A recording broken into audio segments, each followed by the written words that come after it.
Narcissist आपको permanently reject क्यों करते हैं, यह है आज के इस वीडियो का टॉपिक। आज के इस वीडियो में हम नार्सिसिस्ट लोग आपको परमानेंटली रिजेक्ट क्यों करते हैं, उस रिजेक्शन के आप पर परिणाम क्या होते हैं और उस रिजेक्शन को कैसे हैंडल किया जाता है, ये देखने वाले हैं। कुछ लोग हमें ऐसे मिले जो अपने नार्सिसिस्ट से रिजेक्ट होके होरिंग के आशा में पड़े हैं। वो वेट कर रहे हैं कि मेरा नार्सिसिस्ट कब मुझे होर करेगा। इसमें से कुछ लवर्स है, कुछ जीएफ है, कुछ अपने पेरेंट्स से रिजेक्ट हुए हैं, कुछ फ्रेंड्स से, तो कुछ हस्बैंड वाइफ से रिजेक्ट हुए हैं, तो कोई रिलेटिव से, तो कोई अपने बॉस से रिजेक्ट हुआ है, तो कुछ अपने ब्रदर सिस्टर से, तो कुछ अपने कोवर्कर से रिजेक्ट हुए हैं, तो कोई क्लासमेट से।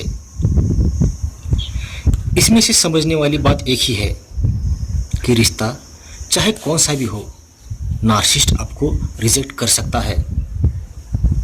अब पहला और मेन सवाल कि आपका नार्सिसिस्ट आपको रिजेक्ट क्यों करता है, तो इसका जवाब है, जो लोग खुद के सेल्फ रिस्पेक्ट में रहते हैं, खुद के कंट्रोल में रहते हैं और अपनी लाइफ की बाउंड्रीज सेट करते हैं, उनको नार्सिसिस्ट परमानेंटली रिजेक्ट करते हैं।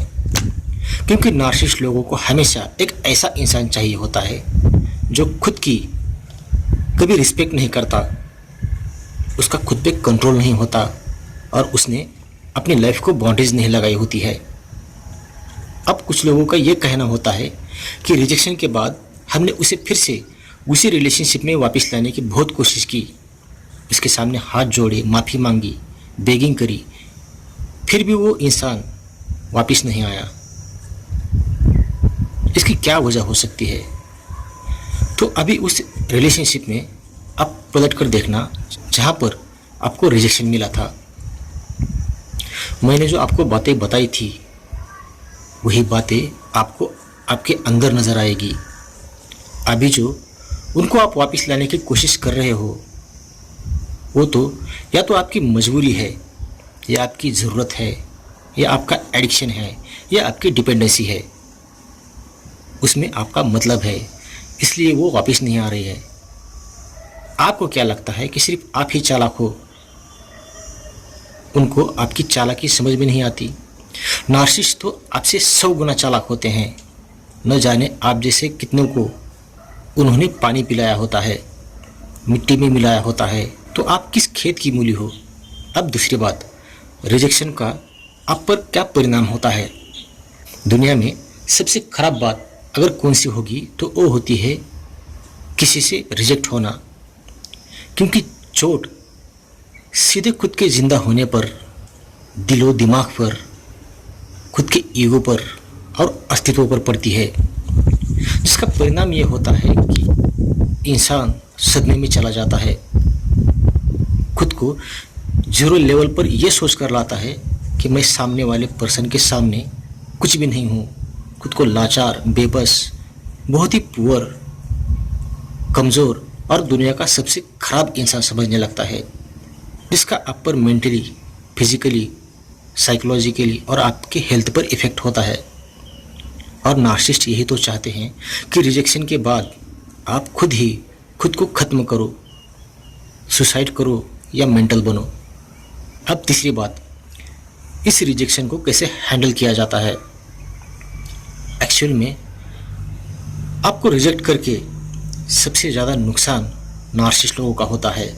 क्योंकि जिस क्वालिटी के आप होते हो, उस क्वालिटी का इंसान मिलना उनके लिए बाद में नामुमकिन हो जाता है। आप नार्सिसिस्ट नहीं बल्कि लाइफ में बहुत अच्छा इंसान डिजर्व करते हो, और ये उस विधाता का संकेत है। इसलिए तो उसने ऐसे इंसान को आपकी लाइफ से निकाला होता है। यूनिवर्स हमेशा आपको प्रोटेक्ट कर रहा होता है, वो उसकी मर्जी से हो रहा होता है और उसी में आपकी भलाई होती है।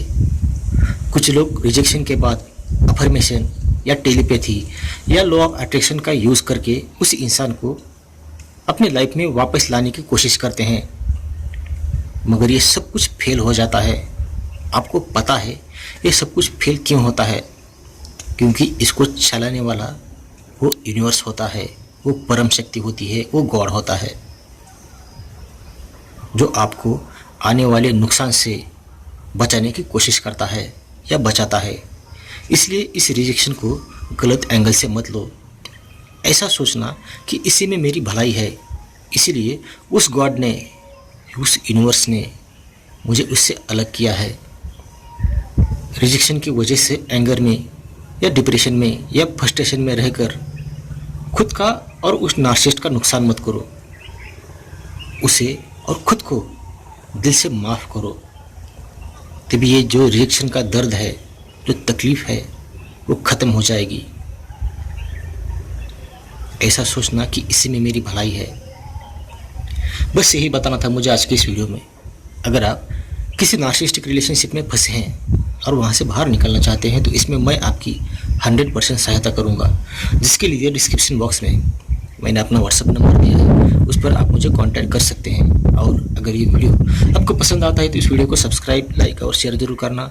वीडियो देखने के लिए और समय देने के लिए आप सभी लोगों का दिल से धन्यवाद।